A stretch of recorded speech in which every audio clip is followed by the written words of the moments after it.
Praise be to God. प्रभु की स्तुति हो।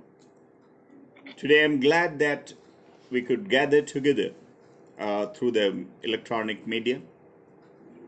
और मैं खुश हूँ कि आज इस इलेक्ट्रॉनिक मीडियम के माध्यम से हम लोग इकट्ठे हो सके हैं। I welcome all those who are with us. मैं उन सबका स्वागत करता हूँ जो हमारे साथ हैं।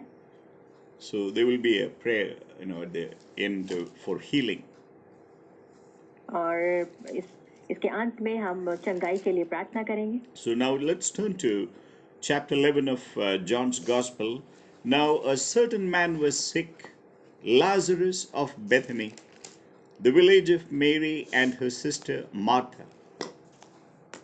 और 11वां अध्याय पहली आयत लिखा है, मरियम और उसकी बहन मार्था के गांव बेतनिया का लाजर नामक एक मनुष्य बीमार था। So there is a sick man here. और यहाँ पर हम एक बीमार व्यक्ति को देखते हैं। Now, whenever we are sick, we think in terms of the human aspect. और देखिए, जब कभी भी हम बीमार होते हैं तो हम मनुष्यों की सोच से सोचते हैं। Many a time we are filled with fear. कई बार तो हम डर से भरे होते हैं। And we are filled with anxiety. और हम चिंता में होते हैं। We will think, what is next? हम सोचते हैं कि आगे क्या होगा? What will be my tomorrow?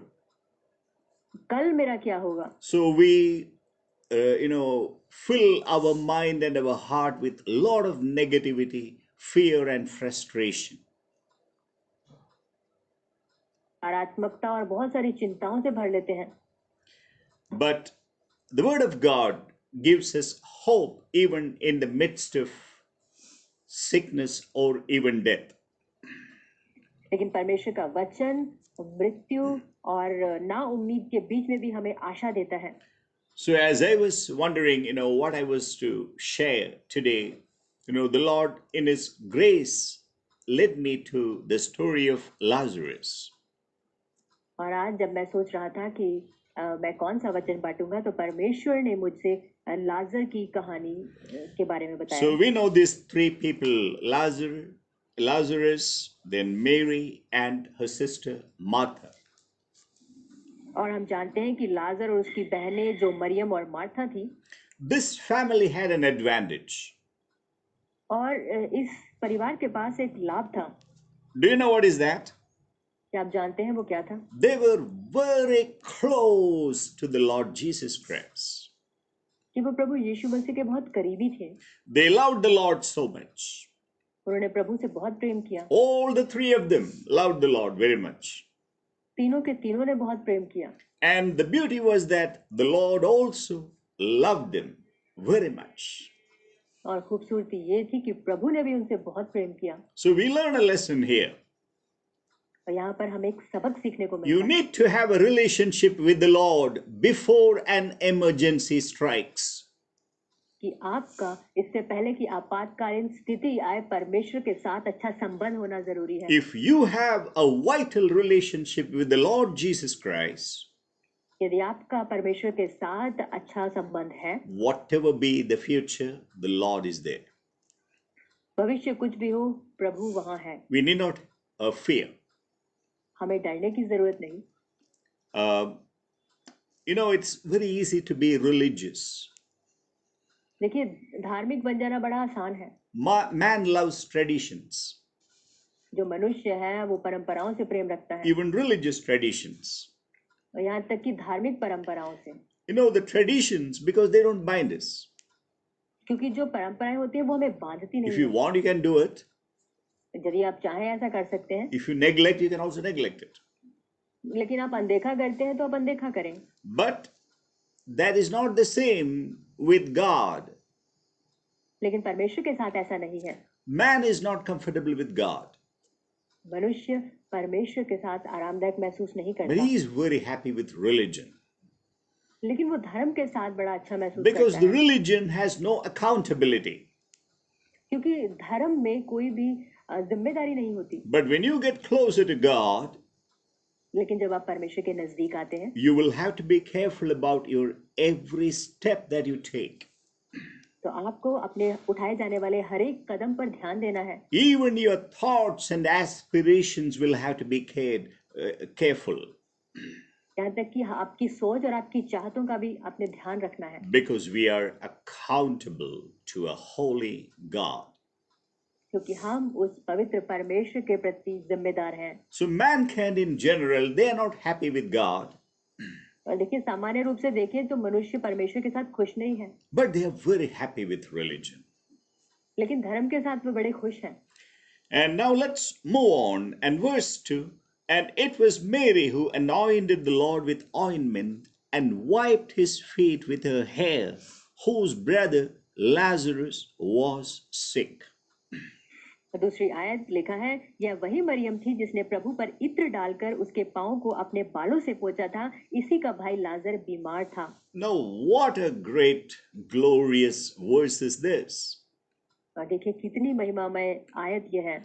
You know, it talks about Mary, a woman who had anointed Jesus with expensive ointments. और देखिए ये आयत जो है वो मरियम के बारे में बात करती है। ये वो स्त्री जिसने बड़े महंगे इत्र से प्रभु का अभिषेक किया था And wiped his feet with her hair. और उसके पांव को अपने बालों से पोंछा था। You know, the word of God says, the hair is the glory of the woman, actually. और देखिए परमेश्वर का वचन कहता है कि बाल तो एक महिला की का महिमा होते हैं। And she used it. Mary used her hair. Maybe I believe she had very long lashes and, fine hair. और देखिए मरियम ने अपने बालों का इस्तेमाल किया। मैं ऐसा सोचता हूँ कि शायद उसके बाल बड़े घने और लंबे रहे होंगे। And she used that to wipe the feet of Jesus. और उसने अपने बालों का इस्तेमाल किया यीशु के पांव को पोंछने के लिए। So after anointing it with very precious ointments, और महंगे इत्र से उसका अभिषेक करने के बाद, and that shows what a glorious relationship this family had with Jesus Christ. ये दिखाता है कि इस परिवार का यीशु मसीह के साथ कैसा महिमामय रिश्ता था। And verse 3, the sisters therefore sent to him, saying, Lord, behold, he whom you love is sick. और तीसरी आयत लिखा है, अतः उसकी बहनों ने उसे कहला भेजा, हे प्रभु देख, जिससे तू प्रीति रखता है वह बीमार है। Now we have a beautiful address of Lazarus. और हम देखते हैं कि यहाँ पर लाजर को बड़े खूबसूरती के साथ संबोधित किया गया है। What is the address of Lazarus here? और देखिए लाजर को कैसे संबोधित किया गया है। It is not that, in a Lazarus who lives in such and such house, such and such street in the village of Bethany. No. और ऐसा नहीं कहा गया कि वो जो लाजर वो जो बेतनिया में रहता है। The address of Lazarus is, Lord, behold, he whom you love. और देखिए इस प्रकार से कहा गया कि हे प्रभु देख, जिससे तू प्रीति रखता है। How I wish that, my address was exactly the same. और मैं इच्छा करता हूँ कि मुझे भी ऐसे ही बुलाया जाता। That person whom the Lord loves. The Lord loves. और वो व्यक्ति जिससे प्रभु प्रेम रखता है। That woman whom the Lord loves. और वो महिला जिससे प्रभु प्रेम रखता है। What an amazing address is that. और देखिए कितना महिमामय पुकार है। That's why I said, have a vital relationship with the Lord before an emergency strikes. और इसीलिए मैंने कहा इससे पहले कि आपातकालीन स्थिति आए, उससे पहले आप परमेश्वर के साथ अपने संबंध को मजबूत करें। None of us know our tomorrow. देखिए हम में से कोई भी अपना कल नहीं जानता। Something good can happen. कुछ अच्छा हो सकता है। Something bad may happen. और शायद कुछ बुरा हो जाए। Or something even worse may happen. हो सकता है कुछ बदतर हो जाए। We do not know. हमें नहीं पता। But we don't have to fear. लेकिन हमें डरना नहीं है। Why? क्यों? Because we have an address. क्योंकि हमें हमारी पुकार है। I wish we have that address. और मैं चाहता हूँ कि ऐसे ही हमें पुकारा जाए। What is that address? और देखिए वो पुकारना कैसा है। Oh Lord, the one whom you love has a problem. और वो इस प्रकार से वो हे प्रभु जिसे तू प्रीति रखता है उसे कुछ दिक्कत है। Can someone tell about us like that? क्या कोई हमारे बारे में ऐसे कह सकता है? What a glorious privilege would that be. और देखिए ये कितने सौभाग्य की बात होगी। You know, we do not know what can befall us the following day. देखिए हमें नहीं पता अगले दिन क्या होने वाला है, But if you have the address, what Lazarus had, something wonderful can happen even in the midst of the worst scenario. लेकिन देखिए जैसे लाजर को पुकारा गया, यदि आपके लिए भी वैसी ही पुकार हो तो विपत्तियों के बीच में भी आपके साथ अच्छा हो सकता है। So it says, when Jesus heard it, he said, "This sickness is not unto death, but for the glory of God, that the Son of God may be glorified by it."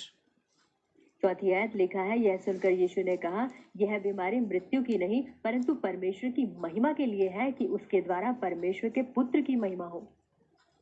Now, there is a lot of difference in the reaction of Jesus Christ and probably our reaction to sickness.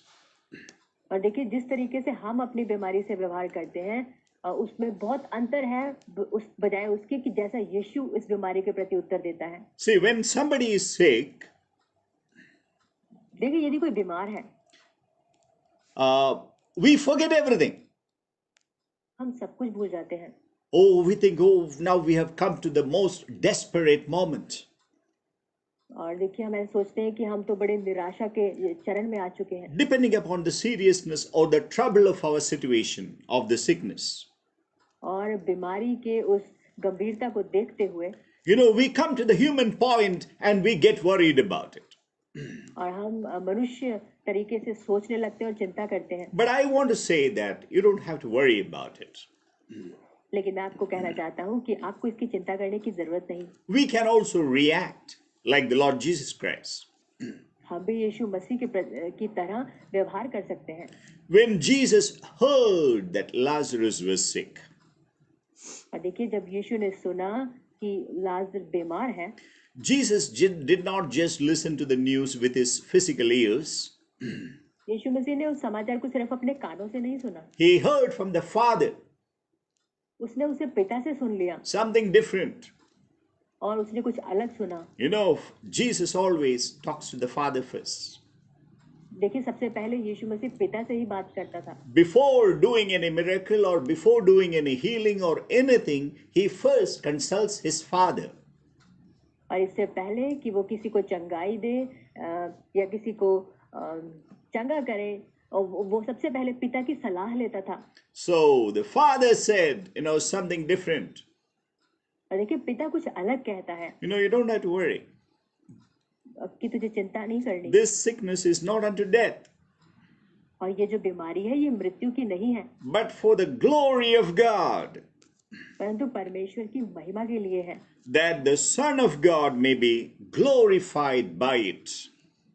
कि उसके द्वारा परमेश्वर के पुत्र की महिमा हो। Remember, Lazarus actually died. और आप ये याद रखें कि जो लाजर था वो असल में मरा था, But what did the Father say? लेकिन पिता ने क्या कहा? The Father said, "This sickness is not unto death." पिता ने कहा कि यह बीमारी मृत्यु की नहीं। So Jesus was pretty sure that he was going to raise him up. और इसीलिए यीशु मसीह को यकीन था कि वो उसे जिलाएगा।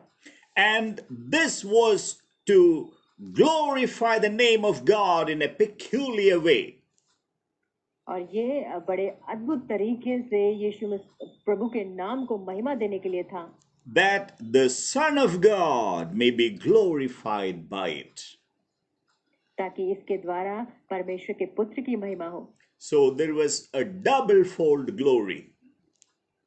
और देखिए वहां पर दुगना अभिषेक था, महिमा थी। On one side, then God the Father is glorified, तो देखिए एक तरफ तो पिता की महिमा है, and on the other side, Jesus Christ was glorified, who was sent by the Father.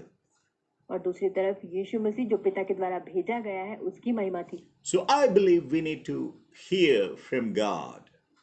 इसलिए मेरा मानना है कि हमें परमेश्वर से सुनना चाहिए। Verse 5, now Jesus loved Martha and her sister and Lazarus. 5वीं आयत लिखा है, यीशु मार्था और उसकी बहन और लाजर से प्रेम रखता था। That means all the three in the family had the same address.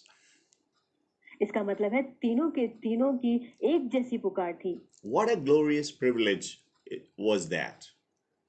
और देखिए ये कितनी महिमामय सौभाग्य की बात थी। You know, Jesus loved Martha, Yeshu Masih Martha से प्रेम करता था, Jesus loved Mary, यीशु मसीह मरियम से प्रेम करता and था, Jesus loved Lazarus. और यीशु मसीह लाजर से भी प्रीति रखता था। Suppose if there is a husband and wife. मान लीजिए एक पति पत्नी है, Oh, Jesus loves the husband. यीशु मसीह पति से प्रेम रखता है, And it should not stop there. Jesus loves the wife too. और ये यही नहीं रुकता, यीशु मसीह पत्नी से भी प्रेम रखता है। If there are children, और यदि परिवार में बच्चे हैं Jesus loves every child. तो यीशु मसीह हर एक संतान से भी प्रेम रखता है। What a glorious privilege is that. और ये कितने महिमामय सौभाग्य की बात है। You know, the story of Lazarus teaches us a wonderful relationship of love. और जो लाजर की कहानी है वो यीशु मसीह के साथ उसके अद्भुत रिश्ते को बताती है। Now, verse 6, we see something marvelous. और कुछ हैरान करने वाला हम 6ठी आयत में देखते हैं। When therefore he heard that he was sick, he stayed then 2 days longer in the place where he was. 6ठी आयत में हम पढ़ते हैं, फिर भी जब उसने सुना कि वह बीमार है तो जिस स्थान पर वह था वहां 2 दिन और ठहर गया। You know, how do we react in such a situation? और देखिए यदि परिस्थिति ऐसी है तो हम कैसी प्रतिक्रिया जताते हैं। Jesus knew for sure Lazarus was dead. और देखिए यीशु मसीह जानता था, ये निश्चय है लाजर मर चुका है। So it was already 2 days. और 2 दिन बीत चुके थे। But he didn't get the sanction from the Father to go to raise up Lazarus. लेकिन उसे पिता से स्वीकृति नहीं मिली कि वो लाजर के पास जाए। This is the amazing secret. और ये अद्भुत रहस्य है। Now, Jesus was to go and raise up Lazarus. अब यीशु मसीह जो है उसे लाजर के पास जाकर उसे जिलाना है। But he cannot go unless he hears the voice of the Father, go. लेकिन वो नहीं जा सकता जब तक वो पिता की आवाज ना सुन ले कि जा। He waited. उसने प्रतीक्षा की। How many days? कितने दिन? 2 days. और 2 दिन। This is amazing faith. देखिए ये अद्भुत विश्वास है। This is experiential faith. और ये अनुभव के साथ विश्वास है। Because Jesus had tasted the Father. क्योंकि यीशु मसीह ने पिता को चखा था। And he lived by the word of the Father. और वह पिता के वचनों के द्वारा जीता था। Jesus listens to the voice of the Father and he lives by that word. यीशु पिता के आवाज को सुनता और उन वचनों के द्वारा वो जीता था। Most of the time we fail to hear the voice of the Father. देखिए बहुत बार हम पिता की आवाज सुनने में असफल होते हैं। And we run here, we run there. हम यहाँ वहाँ भागते हैं। And nothing happens. कुछ नहीं होता। Because we fail to hear the voice of the Father. क्योंकि हम पिता की आवाज सुनने में असमर्थ होते हैं। And Jesus Christ, he would not go unless he hears the clear voice of the Father. देखिए यीशु मसीह नहीं जाता जब तक वो पिता की स्पष्ट आवाज ना सुन ले। And verse 7. 7वीं आयत। And after this he said to the disciples, let us go to Judea again. 7वीं आयत लिखा है, इसके बाद उसने चेलों से कहा, आओ हम फिर यहूदिया को चलें। You know, that is where Bethany was there. और बेतनिया यहीं पर था। and they had to pass through that. So uh, now Jesus heard the clear voice of the Father. अब यीशु ने पिता की स्पष्ट आवाज को सुन लिया है। My son, now you go. मेरे पुत्र, अब तू जा। Now you are ready to do that ministry to raise up Lazarus. और अब लाजर को जिलाने के लिए तू वो सेवकाई करने के लिए तैयार है। This clearly shows that Jesus did not do anything of his own will. और ये दिखाता है कि यीशु मसीह ने कुछ भी अपनी इच्छा से नहीं किया। He was always under the yoke of the Father. और वो हमेशा पिता के जुए के अधीन था। He was always submitted to the will of the Father.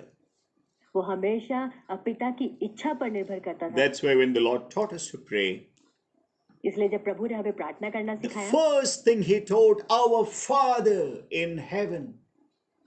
तो पहली चीज जो उसने हमें सिखाई वो स्वर्ग में हमारे पिता, Hallowed be your name. तेरा नाम पाक माना जाए। And let thy kingdom come. और तेरी बादशाहत आए। And your will be done on this earth as it is in heaven. और जैसे तेरी इच्छा स्वर्ग में पूरी होती है, So, इस पृथ्वी पर भी पूरी हो। What should happen on this earth? और इस पृथ्वी पर क्या होना चाहिए? The will of the Father that is in heaven, that should happen here. और पिता की स्वर्गीय इच्छा जो स्वर्ग में भी पूरी होती है, यहाँ पर भी होनी चाहिए। But what do we do? लेकिन हम क्या करते हैं? We do a lot of foolish things. हम बहुत सारी मूर्ख बातें करते हैं। Oh, we think, okay, let me run there. हम सोचते हैं मुझे यहाँ भागने दो। And we run there. हम वहाँ भागेंगे। Nothing happens. कुछ नहीं होता। Oh, let me run there. तो मुझे वहाँ भागने दो। And we run there and nothing happens there. हम वहाँ भी जाते हैं, कुछ नहीं होता। Because we fail to hear the voice of the Father. क्योंकि हम पिता की आवाज नहीं सुन पाते। No, that is what we need. We need to learn from the life of Lazarus. इसलिए हमें लाजर के जीवन से सीखना चाहिए। Through this brief history of Lazarus, we can learn many vital principles which might be of some help to us. और देखिए, इस लाजर के इस जीवन की कहानी से हम बहुत महत्वपूर्ण चीजें सीख सकते हैं जो हमारे लिए बहुत जरूरी है। Now verse 8 says, the disciples said to him, Rabbi, the Jews were just now seeking to stone you, and are you going there again? 8वीं आयत लिखा है, चेलों ने उससे कहा, हे रबी, अभी तो यहूदी तुझ पर पथराव करना चाहते थे और क्या तू फिर भी वहीं जाता है? What was the difference between the Jews and the Lord Jesus Christ? और यहूदियों और प्रभु यीशु के बीच में क्या फर्क था? The Jewish people, the Jews referred here, they were religious people. देखिए, जो यहूदी थे वे धार्मिक लोग थे। But Jesus Christ was the Son of God. He was spiritual. लेकिन यीशु मसीह जो परमेश्वर का पुत्र था वो आत्मिक था। The Jews were playing with religion. जो यहूदी थे वो धर्म के साथ खेलते थे। But Jesus never trifled with religion. लेकिन यीशु मसीह कभी धर्म में नहीं उलझा। And he was interested in the glory of the Father. लेकिन वो पिता की महिमा में रुचि रखता था। The Jews were so corrupt. Jesus even calls them whitewashed tombs. और देखिए, यहूदी इतने भ्रष्ट थे कि यीशु मसीह उसे चूना फिरी हुई कब्रें कहता है। They were not worried about the glory of the Father. वो पिता की महिमा की चिंता नहीं करते थे। That's why they wanted to stone Jesus Christ. इसीलिए वो यीशु पर पथराव करना चाहते थे। So we need to know this. If you follow God, और देखिए, यदि आप परमेश्वर के पीछे चलते हैं, you can expect some stones coming from different directions. तो आप उम्मीद रख सकते हैं कुछ पत्थर अलग-अलग दिशाओं से आप पे पड़ेंगे। But you don't have to fear. लेकिन आपको डरना नहीं है। There's a reason. Jesus answered, are there not 12 hours in the day? If anyone walks in the day, he does not stumble because he sees the light of this world.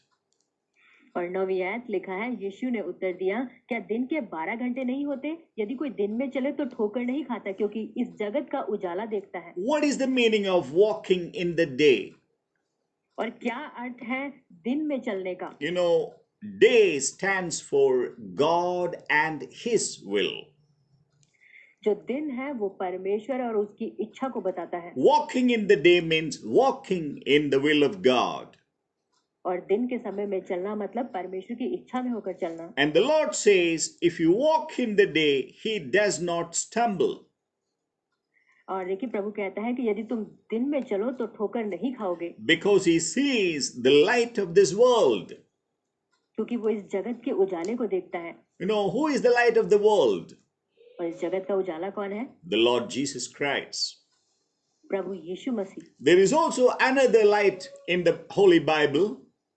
और देखिए एक दूसरी रोशनी भी है जो पवित्र बाइबल में दी That गई है is the Word of God. और वो है परमेश्वर का वचन Jesus Himself is the Word. और यीशु मसीह स्वयं वो वचन है That's what we read in the Gospel of John, chapter 1, verse 1. You know, in the beginning was the Word, and the Word was with God, and the Word was God. और इसीलिए यूहन्ना रचित सुसमाचार के पहले अध्याय आरंभ में हम पढ़ते हैं कि आरंभ में शब्द था और शब्द परमेश्वर के साथ था और शब्द ही परमेश्वर था And the Word became flesh and dwelt among us. और वचन देहधारी हुआ और हमारे बीच में डेरा किया So the light is the Lord Jesus Christ and also the Word of God. और इसीलिए वो जो ज्योति है वो प्रभु यीशु मसीह है और परमेश्वर का वचन भी In the book of Psalms, we read, you know, Thy Word is a lamp unto my feet and light unto my path. और देखिए भजन संहिता में हम पढ़ते हैं कि तेरी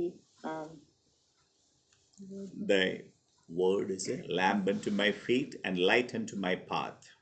तेरा वचन मेरी आंखों के लिए ज्योति और मेरे पांव Okay. के लिए दीपक है Yes. So, when you walk in the day, that means we have the light of the Lord Jesus Christ. इसलिए जब हम दिन के समय में चलते हैं तो हमारे पास प्रभु यीशु मसीह का उजाला है And we will not stumble if we have that light. और जब वो ज्योति हमारे साथ है तो हम ठोकर नहीं खाते So remember, the Lord knows He was walking in the light. प्रभु जानता था कि वो ज्योति में जल रहा है He was walking in the will of the perfect will of God. और वो परमेश्वर की सिद्ध इच्छा में होकर चल रहा है And He knew that nothing will go wrong वो जानता था कि कुछ भी गलत नहीं होगा because He was going as per the perfect plan of God. क्योंकि वो परमेश्वर की सिद्ध योजना में होकर चल रहा था That day, you know, there was a clear plan that none of the Jews will stone Him. और उस दिन ये बिल्कुल स्पष्ट था कि कोई भी यहूदी उस पर पथराव नहीं करेगा But the Lord said in verse 10, But if anyone walks in the night, he stumbles because the light is not in him. 10वीं आयत में लिखा है परंतु यदि कोई रात में चले तो ठोकर खाता है क्योंकि उसमें प्रकाश नहीं What is the meaning of walking in the night? देखिए रात के समय में चलने का अर्थ क्या है That means walking in your own will. इसका अर्थ है अपनी ही इच्छा में होकर चलना Your will is in line with the will of Satan. क्योंकि आपकी इच्छा जो है वो शैतान की इच्छा से मेल खाती है So when we go in our own will, इसलिए जब हम अपनी समझ का सहारा लेते हैं we are in agreement with Satan. तो हम शैतान के साथ एक समझौता करते हैं And we know that Satan is the kingdom, he has a kingdom of darkness. और हम जानते हैं कि शैतान का राज्य अंधकार का राज्य है That is a meaning, walking in the night. और यही अर्थ है रात के समय में चलना That means walking in the ways of Satan.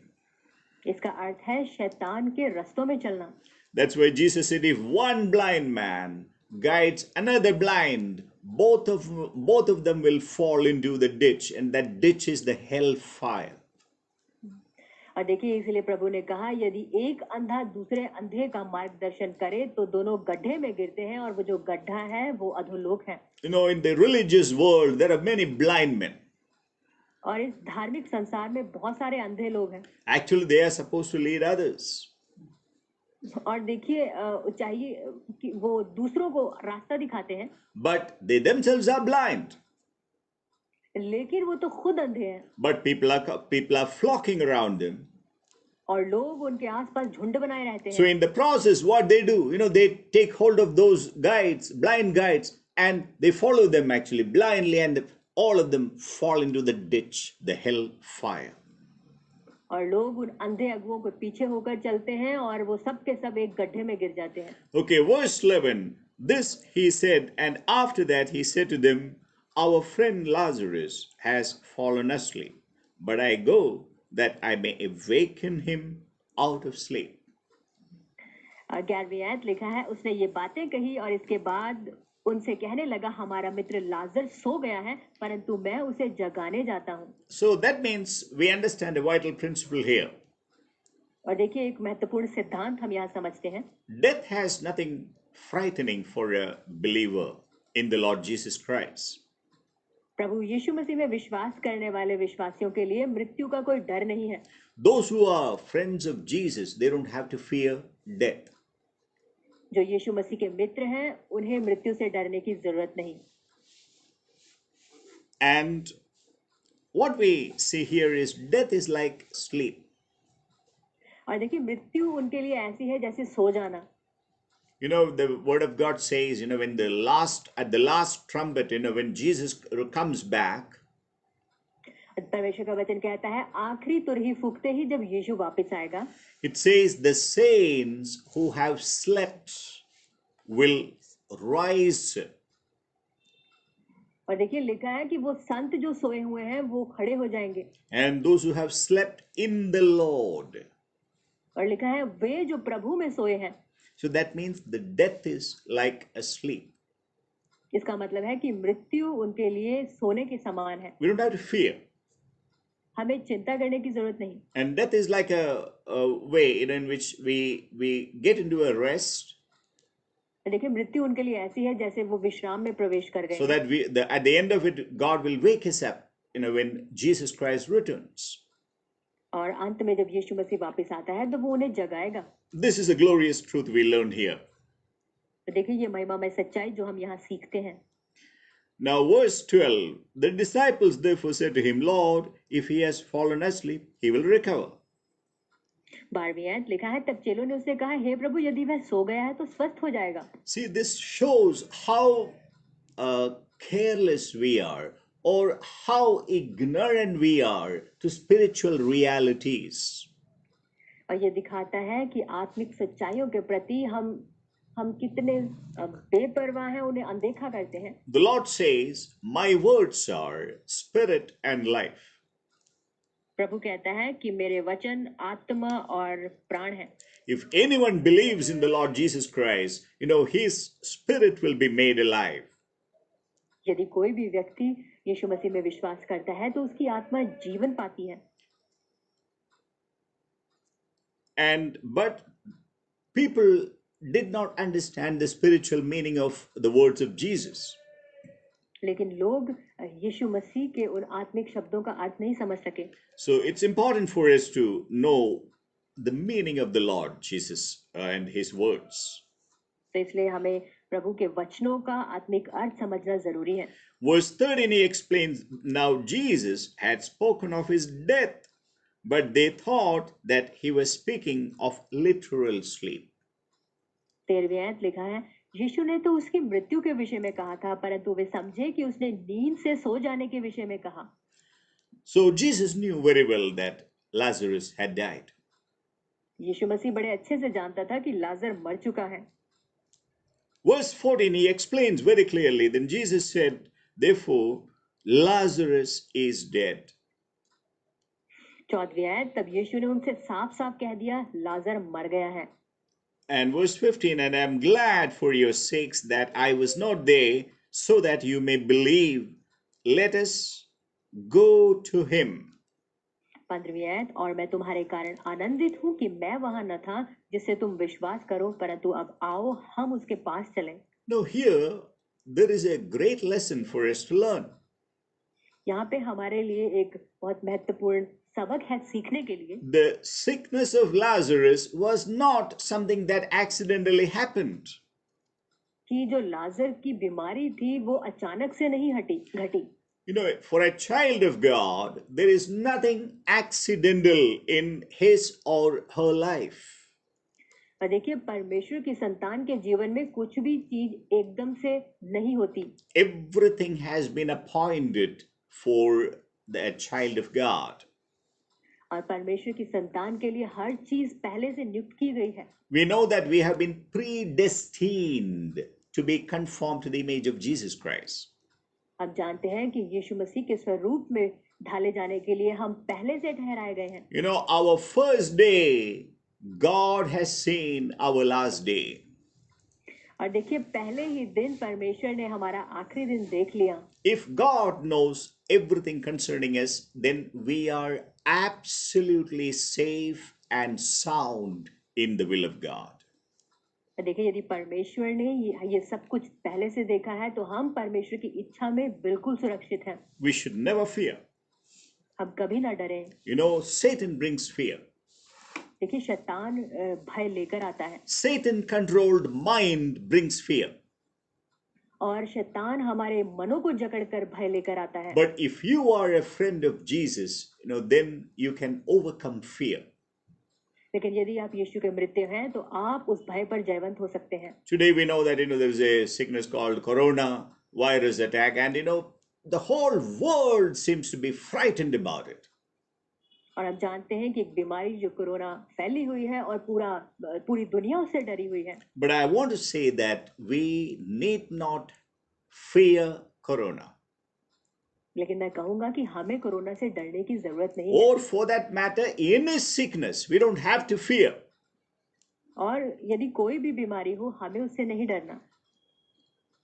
The purpose of sickness, sometimes, as we read in the life of Lazarus in verse 4, that Jesus said, "This sickness is not unto death, but for the glory of God, that the Son of God may be glorified by it." और जब हम लाजर की बीमारी के बारे में सुनते हैं तो जैसे चौथी आयत में लिखा है कि यीशु ने कहा यह बीमारी मृत्यु की नहीं परंतु परमेश्वर की महिमा के लिए है कि उसके द्वारा परमेश्वर के पुत्र की महिमा हो।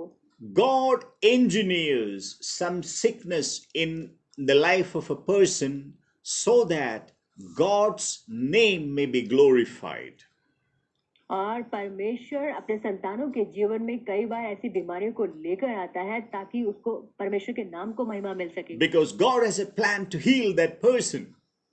क्योंकि परमेश्वर की योजना है उस व्यक्ति को चंगा करने की। Maybe God gave him a second chance. शायद परमेश्वर ने उसे दूसरा मौका दिया है। You know, the life of Lazarus teaches us a glorious lesson that our God is a God of a second chance.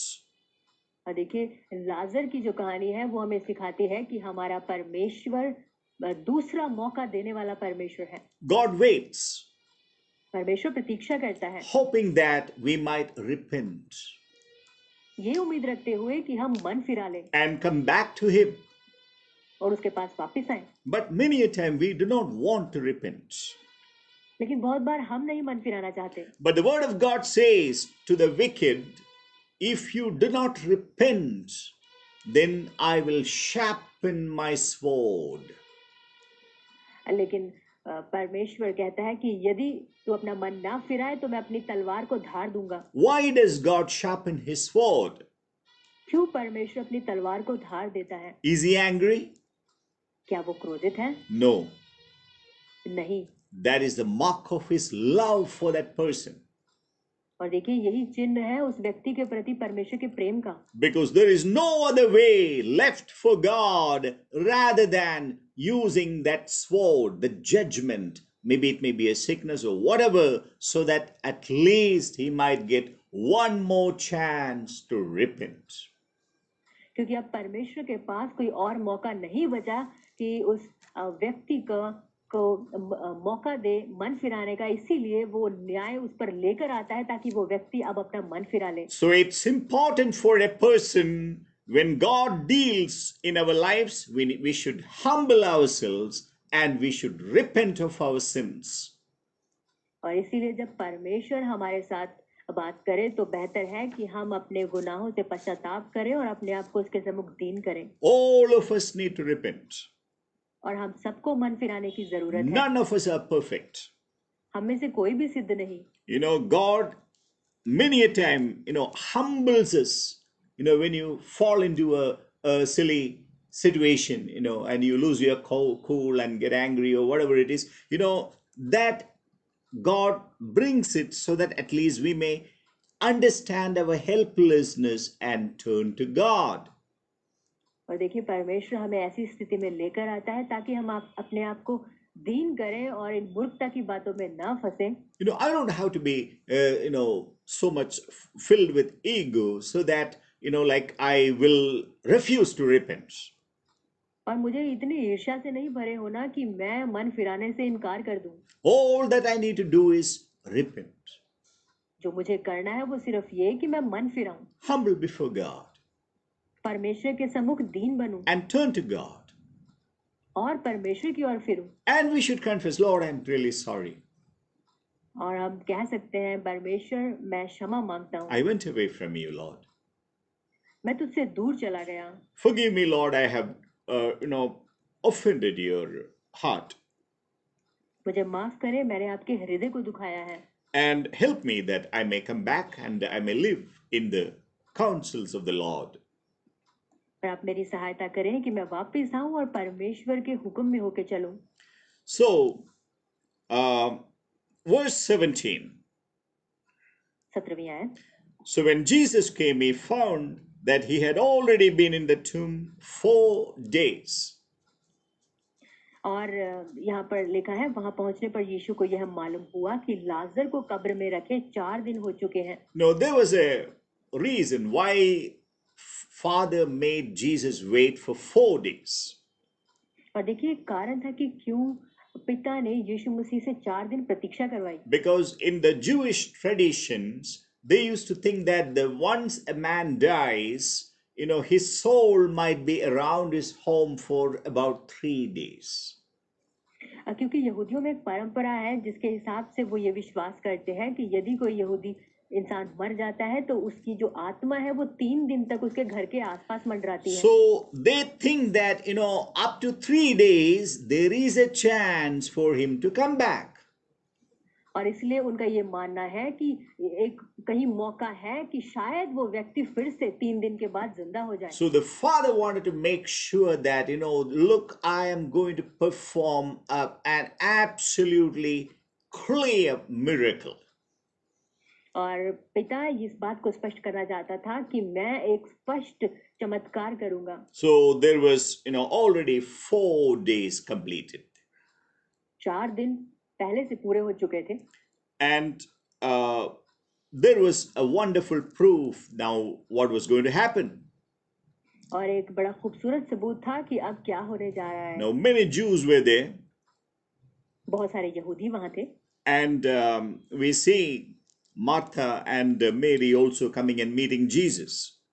हम देखते हैं मरियम और मार्था भी आकर यीशु से मिलती हैं। And verse 23, 23वीं आयत। here Jesus tells Martha, your brother shall rise again.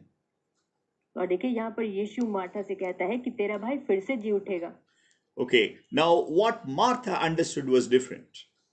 और देखिए जो मार्था ने समझा वो बिल्कुल अलग था। She said to the Lord, I know that he will rise again in the resurrection on the last day. 24वीं आयत में लिखा है मार्था ने उससे कहा मैं जानती हूँ कि अंतिम दिन में पुनरुत्थान के समय वह जी उठेगा। Jews also believe that, there is going to be a resurrection at the end of the world. और यहूदी भी इस बात पे विश्वास करते थे कि इस जगत के अंत में पुनरुत्थान होगा। That's why, that they all, they were very much worried about even their, burial. और इसीलिए वो दफनाए जाने की बड़ी चिंता करते थे। After paying a huge amount of money, Abraham had bought a cave at a place called Machpelah. और देखिए बहुत सारा धन देने के बाद अब्राहम ने एक गुफा खरीदी थी जिसका नाम मकबेला था। No, that was their family burial place. और वो उसके परिवार के सदस्यों के लिए दफनाने की जगह थी। And we see that from Egypt, Jacob had made a vow, made Joseph to make a vow that he would bury his body, back to that familial burial place. और हम जानते हैं कि मिस्र में रहते हुए याकूब ने अपने पुत्र यूसुफ के साथ को ये शपथ खिलाई थी कि उसके मरने के बाद उसकी हड्डियों को उसके परिवार की जगह पर दफनाया जाए। No, not Hadi. It is the very body. They embalmed him and took the very body and buried there. और वो उसकी पूरी देह को वहां लेकर गए और दफनाया। But when it came to Joseph, Joseph, there was no time, because even children of Israel lived almost like 400 years in Egypt. So maybe, so his body remained around 300 years in Egypt. But he had made a request to the elders of Israel that his bones may be taken back to Israel and buried in that place. और देखिए वहां पे इजरायलियों के लंबा समय होने की वजह से 300 साल तक याकूब का शव वहीं पे No, no, no, बड़े no, no, no, no. Joseph's. Yusuf का शव वहां पर रखा गया और उसके बाद उसकी देह को उस अपने उसके पुरखाओं की जगह पर पहुंचाया गया So for Jews, the burial was very important because they all believed that at the end, they would resurrect. और इसीलिए यहूदियों के लिए पुनरुत्थान बड़ा मायने रखता था क्योंकि वो जानते थे कि अंत में वे सब जिलाए जाएंगे Okay, now Jesus said to her in verse 25, I am the resurrection and the life. He who believes in me shall live even if he dies. 25वीं आयत लिखा है यीशु ने उससे कहा पुनरुत्थान और जीवन मैं ही हूँ जो कोई मुझ पर विश्वास करता है वह यदि मर भी जाए तो भी जिएगा And everyone who lives and believes in me shall never die. Do you believe this? और 26वीं आयत जो कोई जीवित है और मुझ पर विश्वास करता है वह अनंत काल तक ना मरेगा Now remember what exactly what the Lord said. The Lord said, and everyone who lives and believes in me shall never die. और बड़े ध्यान से देखें कि प्रभु ने क्या कहा प्रभु ने कहा कि जो कोई जीवित है और मुझ पर विश्वास करता है It is not just one act of faith. और देखिए ये सिर्फ विश्वास का एक पहलू नहीं And we need to continue to live in that faith. और हमें हमेशा तक उस विश्वास में जीना है So we need to hold fast to this faith in the Lord till our last breath. और हमारी आखिरी सांस तक इस विश्वास को हमें प्रभु में पकड़े रहना है What an amazing truth is here. और कितनी अद्भुत सच्चाई यहाँ दी है And we see Martha responding in a very positive way. और हम देखते हैं कि जो मार्था है वो बड़े सकारात्मक तरीके से उत्तर देती है Verse 33, here we see the heart of the miracle. और जो 33वीं आयत है यहाँ पर हम उस चमत्कार के हृदय को देखते हैं Verse 33, when Jesus therefore saw her weeping, now this is Mary, okay? And Jesus had a special love for her. और देखिए हम यहाँ पर देखते हैं कि लिखा है जब यीशु ने उसको रोते हुए देखा उसको यानी कि मरियम को She had a special love for her. He. और उसके हृदय में उसके प्रति एक खास किस्म का प्रेम था And Jews who came with her also weeping. He was deeply moved in spirit and was troubled. और वो यहूदी जो उसके साथ आए थे उन्हें भी रोते हुए देखा तो आत्मा में बहुत ही उदास और व्याकुल हुआ Remember, and Jesus inquired, where have you laid him? और देखिए यीशु मसीह से पूछता है कि तुमने उसे कहाँ रखा है And verse 35, this is the shortest verse in the Bible. Jesus wept. और देखिए एक छोटा सा वचन जो इस बाइबल में है 2 शब्दों का लिखा है यीशु रोया There is a subject and there is a predicate actually. There's a noun and verb, so that makes a sentence. Smallest sentence in the Bible. और देखिए यहाँ पर एक कर्ता है और क्रिया है और इसीलिए दोनों मिलकर सबसे एक छोटा एक सेंटेंस बनाते हैं Okay, now what we learn from here is, the compassion and the genuine concern Jesus had for this family. और यहाँ पर हम उस करुणा को देखते हैं जो प्रभु की इस परिवार के लिए जायज चिंता थी Jesus was not just coming and fulfilling some kind of a miracle and just going back. और ऐसा नहीं कि यीशु यहाँ आकर किसी प्रकार का चमत्कार करके वापस चला जाएगा I believe I need to learn a lot from the life of Jesus. और मेरा मानना है मुझे यीशु के जीवन से बहुत सीखना है When you follow the life of Jesus, when you follow after him, we learn many vital principles how we need to live and serve him. और जब आप यीशु के पीछे होकर चलते हैं तो आपको पता चलता है कि कितनी सारी चीजें उससे सीखने को हैं और वो कैसे जिया। And verse 39, the Lord said, remove the stone. 39वीं आयत, यीशु ने कहा पत्थर हटाओ। So Martha said, Lord, it's already 4 days, there's a stench. So do you really want someone to do that? और उसकी बहन मार्था ने कहा कि हे प्रभु, अब तो उसमें दुर्गंध आती होगी क्योंकि उसे मरे हुए 4 दिन हो चुके हैं। Verse 40 is the key. और देखिए जो मुख्य है वो 40वीं आयत है। Jesus said to Martha, did I not say to you, if you believe, you will see the glory of God? और यीशु ने मार्था से कहा, क्या मैंने तुझसे नहीं कहा था कि यदि तू विश्वास करेगी तो परमेश्वर की महिमा को देखेगी? Unbelief can see a decayed body in the tomb. और देखिए जो अविश्वास है वो कब्र में सड़ती हुई देह को देख सकता है, But faith sees a glorious resurrected body there. लेकिन जो विश्वास है वो महिमामय पुनरुत्थान पाई देह को देखता है। So every miracle, it should glorify God. इसलिए हर चमत्कार प्रभु को महिमा दे। We need to know this. ये हमें जानने की जरूरत है। We should not take any credit for a miracle. और कोई भी चमत्कार का क्रेडिट हम अपने ऊपर ना लें, Because we are not the ones performing that miracle. क्योंकि हम नहीं हैं जो ये चमत्कार करते हैं। Only God performs the miracle. सिर्फ प्रभु चमत्कारों को करता है। A human being can be just a medium for God to work. और जो मनुष्य है वो परमेश्वर के काम करने का सिर्फ एक माध्यम बन सकते हैं। And verse 41, Lord said, Father, I thank thee that thou heard me. और यहाँ पर लिखा है कि यीशु ने आंखें उठाकर कहा, हे पिता, मैं तेरा धन्यवाद करता हूँ कि तूने मेरी सुन ली है।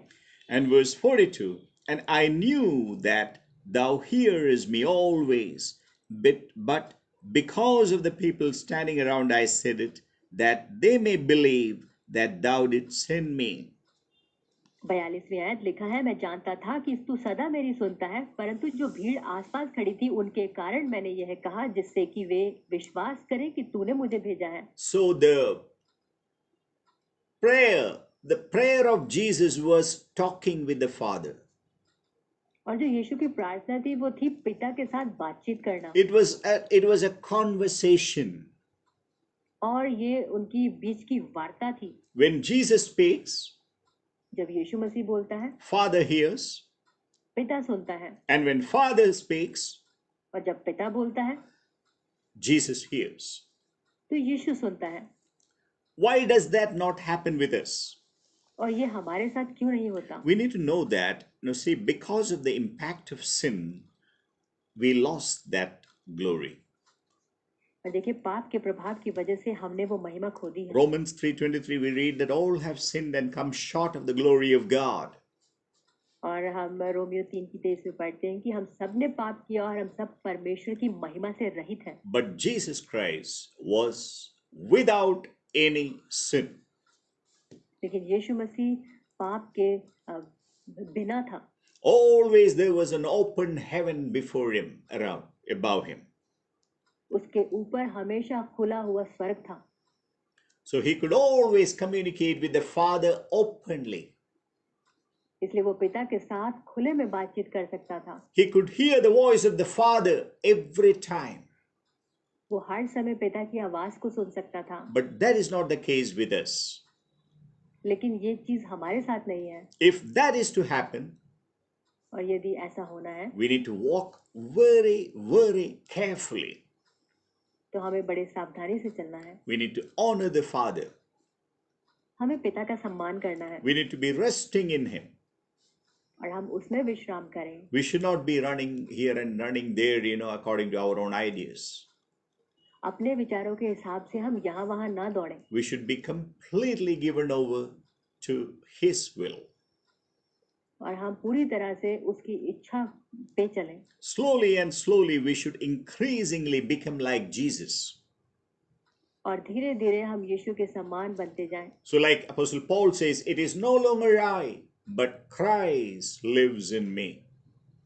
प्रेरित पौलुस कहता है कि अब मैं नहीं वरन मसीह मुझ में जीवित है। If that can become true in our lives, यदि ये हमारे जीवन में सच्चाई बन जाए, we can also listen God's voice as in a similar capacity in which Apostle Paul heard.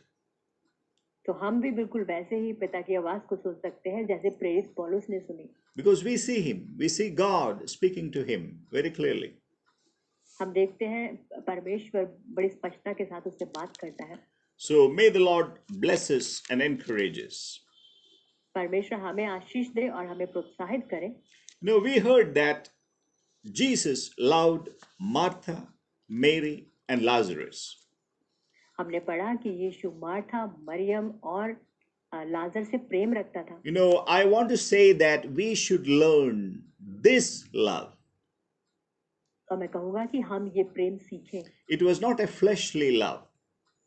और ये देह में किए जाने वाला प्रेम नहीं। That word is the word you use, that love is agape, that is divine love. और जिस प्रेम की यहाँ बात की गई है ये अगपे यानी कि ईश्वरीय प्रेम है। If you turn to 1 John chapter 2 verse 15. पहला यूहन्ना उसका दूसरा अध्याय उसकी 15वीं आयत। He will read, do not love the world, nor the things in the world. If anyone loves the world, the love of the Father is not in him. और देखिए 15वीं आयत दूसरे अध्याय की लिखा है, तुम न तो संसार से और न संसार में की वस्तुओं से प्रेम रखो। यदि कोई संसार से प्रेम रखता है तो उसमें पिता का प्रेम नहीं है। That means Jesus did not love Martha, Mary, and Lazarus in a worldly way. जिसका अर्थ है कि यीशु ने मार्था, मरियम और लाजर से इस दुनियावी रूप में प्रेम नहीं किया। Verse 16, for all that is in the world, the lust of the flesh and the lust of the eyes and the boastful pride of life is not from the Father but is from the world. 16वीं आयत लिखा है, क्योंकि जो कुछ संसार में है अर्थात शरीर की अभिलाषा और आंखों की अभिलाषा और जीविका का घमंड वह पिता की ओर से नहीं परंतु संसार ही की ओर से है। That means the love of Jesus was devoid of, means without these negative elements of the world. जिसका अर्थ है कि यीशु का जो प्रेम था वो इस सांसारिक बातों से बिल्कुल अलग था। So praise God. इसलिए प्रभु की स्तुति हो। We need to learn this love from Jesus. और ये प्रेम हमें यीशु से सीखने की जरूरत है। Verse 16, chapter 3, 1 John chapter 3 verse 16. इसी पुस्तक उसका तीसरा अध्याय और उसकी 16वीं आयत। We know love by this, that he laid down his life for us. 16वीं आयत लिखा है, हमने प्रेम इसी से जाना कि उसने हमारे लिए अपने प्राण दे दिए। What is the mark of genuine love? और सच्चे प्रेम का चिन्ह क्या है? That is sacrifice. और वो है बलिदान। If we don't sacrifice for others, यदि आप दूसरों के लिए बलिदान नहीं देते, our love is not perfect. तो हमारा प्रेम सिद्ध नहीं That है। means we are selfish. इसका मतलब है हम स्वार्थी हैं। Maybe somebody offended us. शायद किसी ने हमें चोट पहुंचाई, knowingly or unknowingly. जानबूझकर या अनजाने में। After a time, कुछ समय के बाद we will react. हम प्रतिक्रिया जताते हैं। Yes, so that is a kind of retaliation. It's automatic. और देखिए ये बिल्कुल बदला लेने वाली भावना है और ये बड़ी अपने आप से है। That is of the flesh. जो शरीर से है। But the mark of true love, I say again, it is sacrifice. लेकिन सच्चे प्रेम का चिन्ह है जहां त्याग होता है। And Jesus laid down his life for us. और यीशु ने हमारे लिए अपना जीवन दिया। That's the perfect mark of love. That is the perfect mark of love. Can you hear? Now I can hear. Yeah, that is the perfect mark of love. और वो प्रेम का सिद्ध चिन्ह है। And we ought to lay down our lives for the brethren. और इसीलिए हमें भी भाइयों के लिए अपने प्राण देना चाहिए। And verse 18, little children, let us not love with word or with tongue, but in deed and truth.